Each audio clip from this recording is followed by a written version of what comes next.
On today's show, we'll be joined by NBA performance coach Mike Guevara to discuss how performance training works at the NBA level, his time that he spent with Jalen Green and Fred VanVleet, and the things that those guys have been working on this offseason specifically, as well as translating workouts to the actual basketball floor. It's all coming up right here at Locked On Rockets.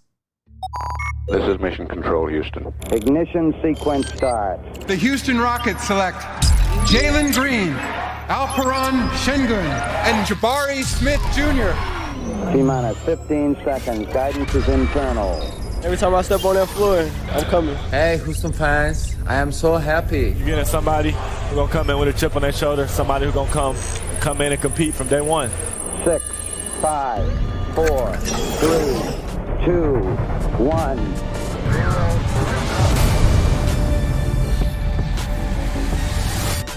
What's up, and welcome to another edition of Locked On Rockets, your daily podcast, home for everything Houston Rockets basketball. As always, I'm your host, Jackson Gatlin, native Houstonian and credentialed media member. I'm also the host of Locked On NBA Mondays. Be sure to follow along on Twitter at JT Gatlin, and the show, of course, at Locked On Rockets, free and available wherever you listen to your podcasts, including YouTube. Go to YouTube, search Locked On Rockets. Be sure to like, comment, and subscribe. Now, today's episode is brought to you by FanDuel Sportsbook, official sportsbook of Locked On. Make every moment more with FanDuel. Visit FanDuel.com/LockedOn today to get started. And as always, thank you so much for making Locked On Rockets part of your day every single day, whether it's on the way to work, on your lunch break, in the gym. Thank you for making LOR part of your day every single day.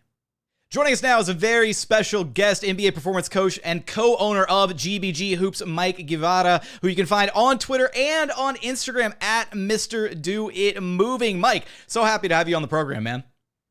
Man, I'm excited to be here, and great job on pronunciation of my last name. Hey, man, I gotta get the brownie points wherever I can, man. Look, so we've got so much that we want to get to today. Really pick your brain and try to understand what you do and how you work with these these elite athletes and try to get the most out of them, trying to elevate their game. But first, give us a peek behind the curtain. Let us know Mike a little bit here. Walk us through your journey and how you became a performance coach and kind of the creation of GBG Hoops.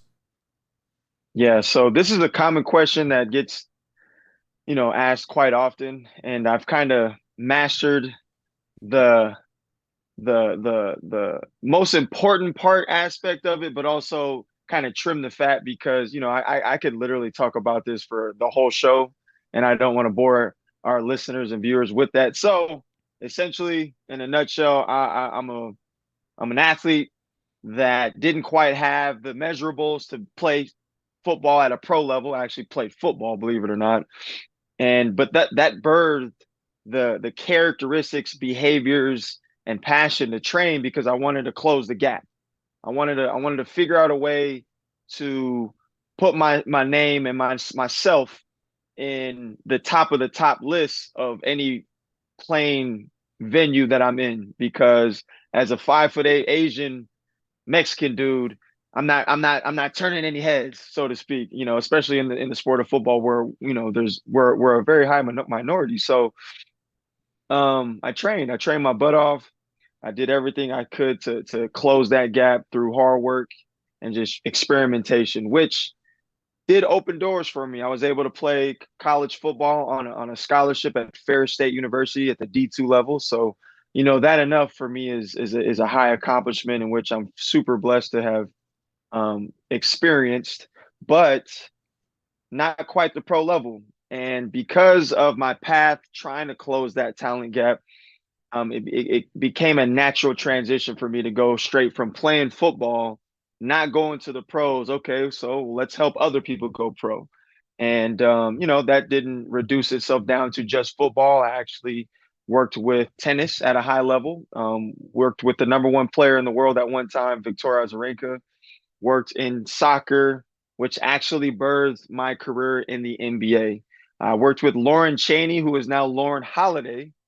At the time, she was a UCLA Bruin where she met Jrue Holiday, and now they are married with 2 children and an amazing, beautiful couple. And for everyone who doesn't know, Jrue Holiday is Milwaukee Bucks all-star guard. He's essentially the one that injected me into the NBA space. I actually worked with Lauren first. Lauren referred me to her boyfriend at the time, worked with Jrue, and then, the rest is kind of history. That was his second year in the NBA. Well, fast forward to when his wife, Lauren, had a brain tumor. He asked me to travel full time because he was in a contract year and he knew he was going to be away from his team, but he still needed to be ready to train or ready to play. So he says, "Hey, Mike, I understand that you have your business and you have other clients, but I'm ready to offer you a full-time deal to travel with me and keep me ready so that when Lauren gets better, I'm ready to go back to the season and get another big contract." Well, I accepted, and that basically changed the entire course of my career. I moved to New Orleans, and I was basically Jrue's Asian shadow for the next 3 years. You see what I'm saying? And that put me in the same space as Rajon Rondo, Anthony Davis, amongst other NBA pros, because I was actually able to travel with the team as well. And then, through the power of social media, hard work, always being a lifelong learner and student, people started to take notice of how Jrue was able to not be bit by the injury bug, how he was able to establish himself as one of the better defenders in the league, an Iron Man, most miles traveled, etc. You guys all know him if you're basketball fans. He's a tough basketball player and, pound for pound, one of the strongest. So naturally, I got a lot of attention for that. And then, the beauty about social media is that you're able to share with millions of people what you do, who you're about, who you work with, and showcase, your talents to a certain degree, a digital resume. And, the right people share that thing and your name starts to buzz and more people start to see you. And now Spencer Dinwiddie's hitting me up. Duncan Robinson's hitting me up, George Niang, and then the list just kind of compiles. And then Jalen Green, Fred VanVleet, like sooner or later, Freddie, Rocksteady Freddie, I call him, DMs his brother hit me up. So Fred didn't hit me up initially. His brother hit me up. That's how we started to talk. Then his agent hits me up, and then boom, last summer is when we initially started to work. And then that turned into me traveling with him throughout the season. And now that's basically one of our coveted mainstay people that we work with. And then sure enough, Jalen Green's manager hits me up, and we're talking for probably the better of 3 to 4 months. And then finally May comes around. He's like, "Jalen's ready to get in the gym with you, May 21st, whenever you're available." And it's been a blessing to work with Fred and obviously Jalen this summer. It's still, late July, early August. So we still have, the better part of 5 weeks to continue to get better. I think the public is going to be excited to see what they start to view on social media as more of the open run content starts to get posted, because there's a lot of footage that's being shot right now, a lot of open gym. And it is a highlight tape, right? We get excited about what we see on social media, even though it's not the full story. But what I can say is you'll view a more explosive, more healthy, more just determined Jalen Green this year. I think that the city of Houston has a lot to look forward to. But yeah, man, in a nutshell, a very big nutshell, that was pretty much how I've started as an athlete, morphed into a young strength coach, and then finally catapulted himself into mainstream NBA. And that's pretty much the better part of where I exist, is in NBA basketball. We're definitely going to get a little bit more about the time that you spent with Jalen and Fred in here first, but I got to ask, what position you play in football, man? Wide receiver. Okay, yeah. you went through all that and to tell me what position you played in football. I was like, come on, how are you not going to give me that little nugget? For sure. I played slot. I mean, spread offenses has been the predominant type of offense for the last 20 years. And sure enough, I was a slot receiver in the spread offense. Coming up, we'll continue our conversation with NBA performance coach Mike G and find out what Jalen Green and Fred VanVleet have been working on this offseason, the things that they have set out to accomplish moving forward. We're going to get there in just one moment. First, today's episode is brought to you by FanDuel.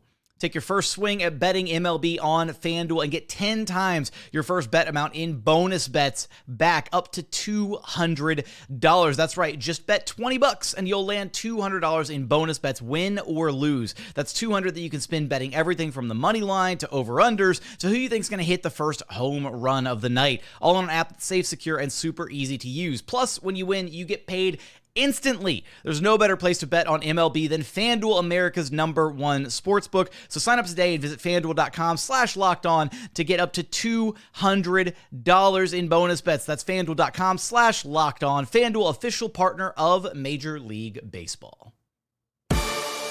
And continuing on here at Locked On Rockets, your daily podcast home for everything Houston Rockets basketball. Let's go ahead and dive right back into our interview with NBA performance coach Mike Guevara.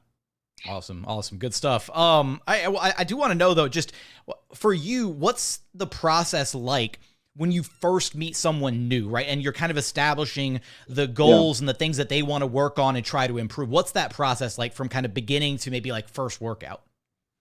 Yeah, you kind of mentioned exactly what we do. It's the process of just interview and communication, getting to know who's in front of you, understanding the family dynamic, the at-home dynamic, the training age, which is another phrase to describe how long you've been in the weight room.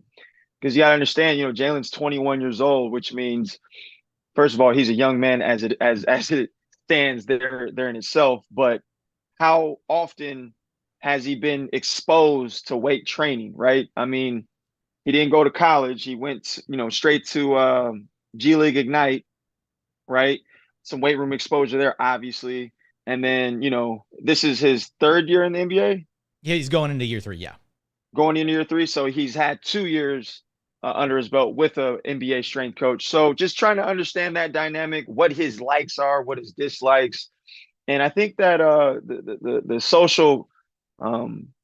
social empathy piece is very, very important. We have to understand who our people are, what gets them going, what they dislike, what are their likes, what their lifestyle is like, to really understand how to coach them. Because you can't coach a Jalen Green the same way you coach a Fred VanVleet. They come from 2 different backgrounds.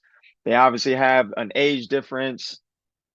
They come from 2 different states, different likes, different dislikes. So I think that it's important to get to know your people initially before you actually get into the nitty-gritty, so that you can be as close to the mark as possible in terms of the flow of the session and the interaction, the human interaction of it. So what's a first session like for you then when you sit down with a guy for the first time, brand new? Is it just kind of plotting out the goals first, or do you actually get into the weight room a little bit and try to tackle some exercises, that kind of thing, to get a feel for where they're at physically as well? Yeah, I think that the interview piece can be done, more or less over the phone and during the first session. But no, we're breaking open movement right away. I want to see how people move. I think that assessment and evaluation is a very popular word that we use to describe that #1 session, because at the end of the day, people can forget about this injury, or this was bothering them, or what have you. So, even though you try to go through a stringent interview process, you still have to see how people move. And now we're looking at the primary joint systems that are predominantly deficient in basketball players. So we're looking at the feet, we're looking at how the ankle moves, we're looking at how the knee moves, how the hips move. And that kind of gives you an idea of how you can relate their interview process. Oh, I had this injury during this time of the season, or I had this, and then you can kind of cross-reference that with what you see via evaluation. And then now the story starts to unfold. Now you start to build an idea of exactly what's going on in their body, because a lot of people understand that everything is connected. So let's just say your right big toe doesn't move well. That could have a direct correlation with how well your right hip moves. which has a direct correlation to your left shoulder. So once you start to understand these different layers based off of the interview, and then also the assessment, the movement test that you're having them do, now you're starting to understand left hand dominant player or right hand dominant player usually jumps off of their left foot.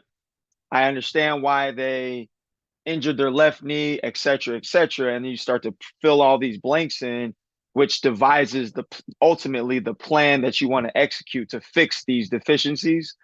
Because at the end of the day, availability is the best ability, and pain reduces the most talented of players regardless of who you are. So we got to get the pain out the system, and we got to get the players available for all 82 and then some if we're going to the playoffs. And those are the two markers that we're looking for initially. And then we could talk about, okay, Mike G, I want to be better off my right foot than my left foot, or I want to equal those up, or I want to be more in control or balance. You know, those qualitative requests that guys usually have, those are secondary to the pain piece and then the availability piece. So what was your, the initial conversations like with Fred and with Jalen, and some of the things that they kind of wanted to accomplish with you when they first set out working with you? Well, Fred's easy. You know, last summer when I started working with him, he was coming off an injury-riddled season in Toronto. So we just attacked those areas. You know, he just had surgery on his hip. He's had some knee issues, etc. And that was kind of easy to screen out. So those were the main focuses there. Get him healthy, super, super healthy, get him strong and his feet under him, get him used to how I train, because the intensity that we place on our athletes is I think it's very unique, because it's not for everybody. It's not something that a player that is looking to just check the box of working out is going to go through. Like, you have to be mentally prepared to train the way we're training. So you kind of don't want to throw people in the fire like hot flame right away. You want to kind of slow cook it a little bit. So, you know, establishing that type of degree of intensity within your sessions is very important as well. You don't want to scare people away either. Training hard is important, but it's not the answer in totality. So I want to get athletes to know that, like, yes, we're going to train hard, but I'm not going to try to kill you every freaking time I see you. So yeah, that was Fred's initial goals, was just, man, let me be pain free, and then I can do what I do. So that was easy. With Jalen, I think the number one adjective that he kind of brushed around was control. And everyone has a frame of reference that they always use based off of a player. And because Jrue is the guy that's been with me the most, and a lot of people know me to be working to know me to work with Jrue, they use him a lot as the frame of reference. Like, if you watch Jrue, he's always in control, he's always balanced, he's always able to create shots based off of his tempo and the way he can control tempo. So I think a lot of people want that, and they want to seek that out. And it does take a degree of strength and stability to be that way. Always in control, always 2 feet on the ground, rooted to the floor, hard to move on defense, etc. I think that's Jalen's main goal there was, you know, he has the God-given athleticism that is extremely special. And we all know that. We've seen it, and we will continue to see it. But also there's a degree of control and stillness and peace that you need to have as well. Being able to change tempo is a dangerous and excellent weapon to have. And now just think about that Ferrari car that can stop on a dime and be stable like a Hummer. See what I'm saying? Like, to use a car analogy, like, everything doesn't have to be pedal to the metal. You know, we got to be able to get to spots and be in control when we get there. And if we get bumped, they bump off us, not the other way around. And Jalen was definitely requesting those type of qualities from our training. So hopefully we can create that for him. I think he feels pretty good as we stand right now, midsummer, and it'll continue to develop as we get closer to the season. When players like Jalen come to you with maybe a specific request like that, like wanting to be a bit more in control, how much film, if at all, do you like factor in? Do you kind of like show them some stuff? Like do you ever break out film of Jrue and kind of show, hey, this is what we worked on here to make him better at this, to absorb contact here, or to be able to finish through contact this way, or being able to just do some of the things that he does on the floor? Yeah, no, I don't really break out the film all that much. The most that we'll do is we'll film the session, or we'll film exercises within the session, just to kind of give people a reference point of how they look. Because, you can feel how you are moving, but it's always good to see it as well. But in terms of like saying, hey, look at Jrue on this play, this is where I don't really do that, because I'm less on court. I'm actually not on court as much. So I kind of leave that up to the position coaches and the skill coaches that are on court with him and doing the court work and trying to work on the things that he's trying to develop through the strength training. Yes, it is a group effort. See what I'm saying? Like, I can't develop the skill set that he's looking for with just strength training. There has to be a bridge there. And I think the skill coaches do a great job of that. They get on the court and they are able to utilize the physical qualities that he's developing in the weight room, right? So I always say, basketball players aren't professional weightlifters. They are movers, and they utilize movement to create space or close space in order to get the ball in the basket or defend the basket. And that's my job. That's how I look at creating an ultimate athlete on the court, is understanding those different types of goals and then creating the physical capability to get that done. We call it freedom. Let's give these guys freedoms to do whatever the hell they want on the court. But in order for it to truly make sense in the brain, because the brain governs everything, the skill coach has to utilize those physical capacities that we develop in the weight room through creating a thoughtful environment on the court. Does that make sense? So in order for Jalen to get into the idea of utilizing his new physical capability, the skill coach has to create the environment on the court in order for him to realize that. To give an example, maybe he's working on bumping into a bag and getting more physical, in the key or in whatever post moves that he's working on. But I need to feel my new strength in order to use it. And that's the skill coach's job, to create that environment so that he can now realize his new strength. Coming up, how do NBA performance training workouts actually translate to the basketball floor? Some underrated things that people don't often consider when looking at some of these workouts. We're going to get there in just one moment. And final segment here at Locked On Rockets, your daily podcast home for everything Houston Rockets basketball. As always, thank you so much for making LOR part of your day every single day, free and available wherever you listen to your podcasts and on YouTube.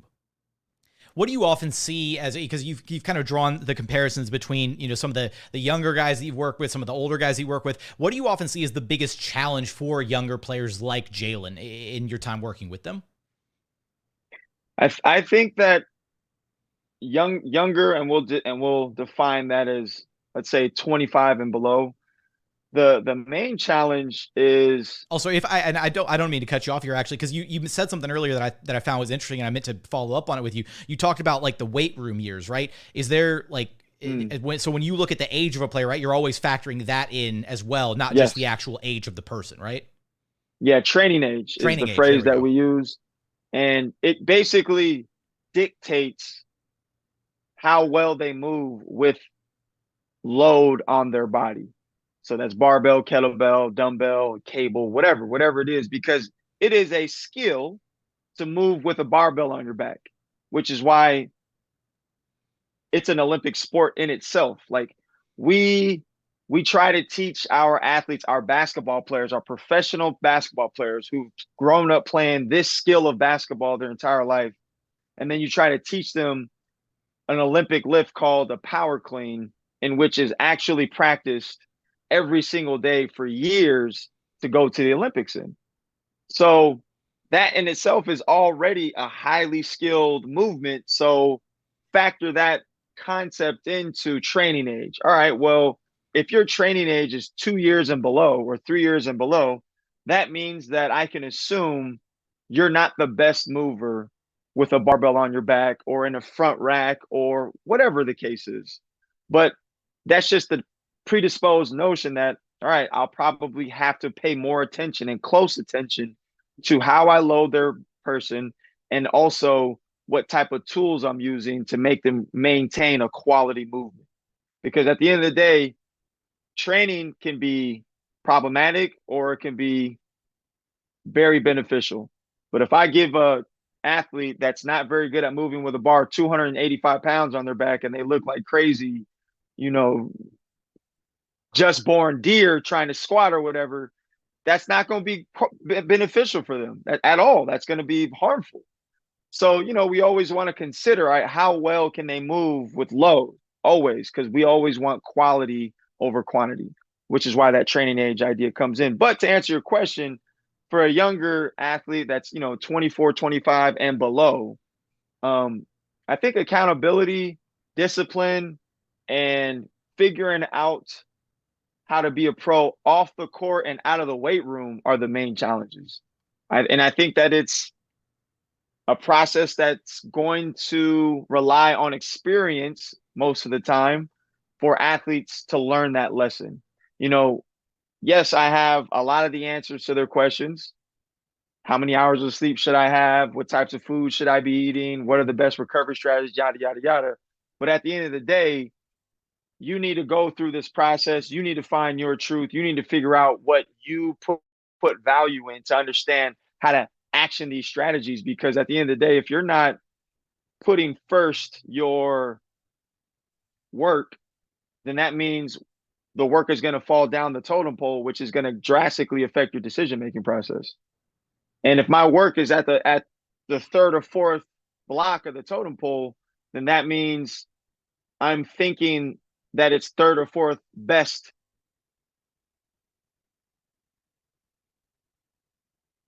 interesting to me. It's the fourth interesting thing to me, which means I'm not going to really action these thoughts to create a better strategy. So in other words, what do I value? Okay, I know that I have a 7 o'clock in the morning workout. What time should I go to bed? What should I be eating before I go to sleep? Because that's going to affect how that workout, is experienced. What am I doing after my workout? Like, these are the types of questions that the older guys are thinking about because they know what it takes to prepare themselves to get themselves ready for the next day and the next day and the next day versus randomly waking up, going throughout your day just the way it should or just the way it happens and not strategizing how I should prepare for the next day. That for me is a long-winded way to say that's probably the most challenging part, is just trying to get these guys to understand that, what we do is stressful. It's extremely stressful. So everything that you do outside of here matters. And you want to be ready for the next day. So that's going to determine how you should eat and how you should sleep. In the time that you were able to spend with Jalen and Fred, we did see some videos, some clips and stuff of them spending time working out together. What are some of those workouts like when you have them together, and in what ways did you maybe see those two guys kind of pushing each other, either Jalen pushing Fred or Fred pushing Jalen? Yeah, I think that as soon as Fred was signed to Houston, I thought it was a good idea. I already had Jalen training. Already knew Fred was coming in July before anything ever happened. And then the free agency pickup happened. And I just thought that, savvy vet and young bulldog together, that just made sense to me, right? That just was like one of these situations where I was like, Fred, what do you think? Fred, yeah, no, I'm down. Let's make it happen. And I think it played out the way you would think it would play out. Fred is a natural born leader. He was born to lead. These are qualities that he developed, probably since he was 5, 6 years old, leading the playground. and it just kind of stuck with him, and it's a big part of who he is as a player in person. And that's exactly kind of how it went down. He's always offering words of encouragement. He's always trying to push. He's always setting the example and reminding Jalen that, yo, you're just as much of a leader as I am. Like, you got a bunch of young guys underneath you now, even though you're only 21 years old. But look at all this talent that we have that we got to develop together. And I thought that was really cool that he included Jalen as a part of that leadership group. Like, you're just as much as of a leader. Look at these young guys. We got to set good examples. And it doesn't start with our playing. It starts with us showing up on time. It starts with us staying late. It starts, like all the leadership things that most guys would impose on their groups. And Jalen responds, man. He's a hell of a worker. He's a doer.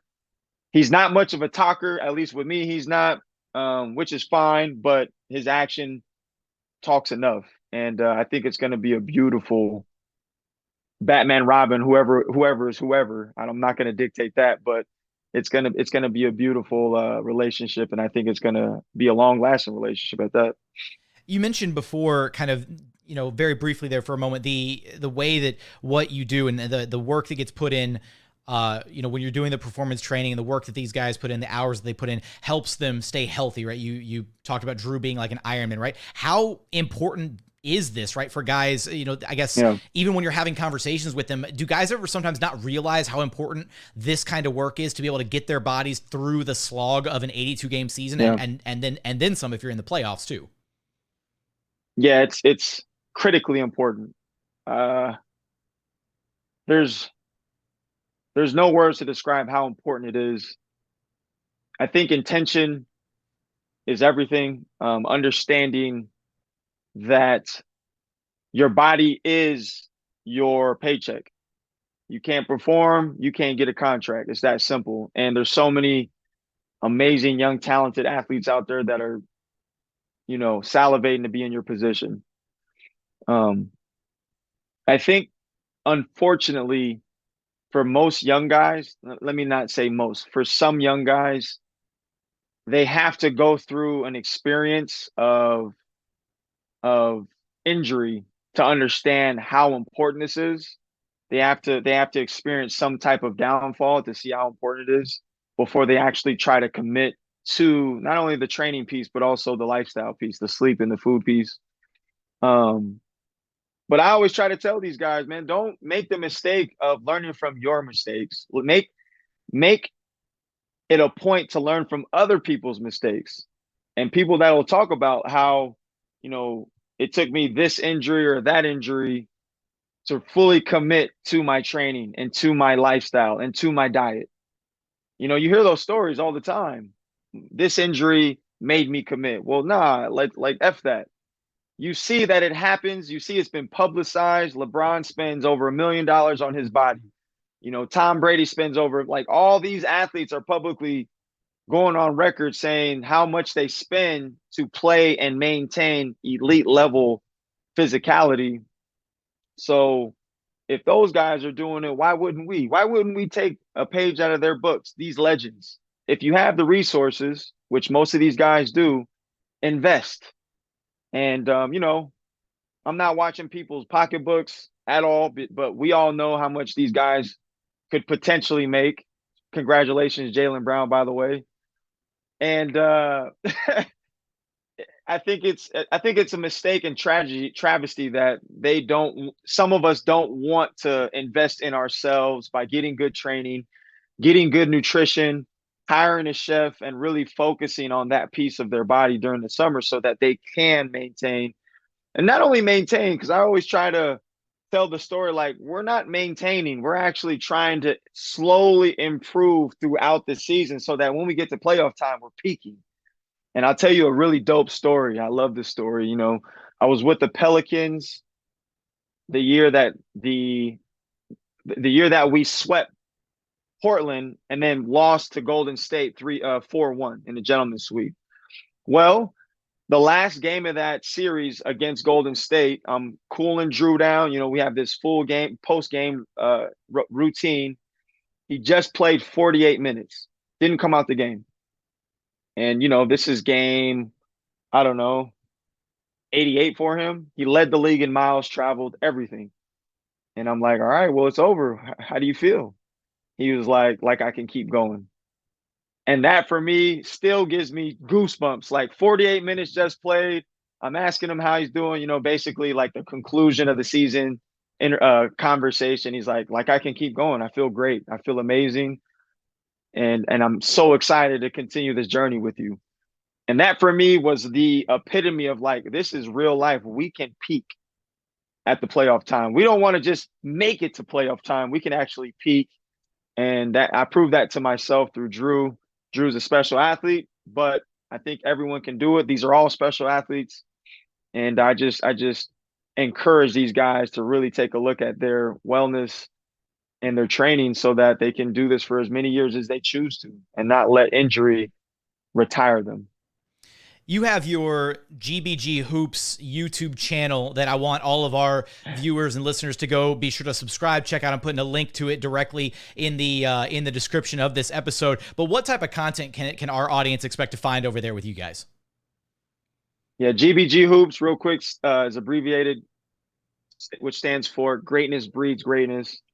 And it epitomizes who I am as a human. I live to serve. I've been put here to serve, to make people better in a physical, emotional, spiritual delivery. And it's basically when I'm great, you're great. It's a reflecting relationship. It's a symbiotic relationship. I'm going to pull the best out of you, Jackson, and you're going to pull the best out of me, and we're going to elevate together. That's essentially what that means. And the type of content you're going to find on the YouTube is just going to be entirely based around basketball. There are really cool social pieces where I'll interview a player and kind of go over their background as I'm working on them on the table, because I do some recovery work on the table as well.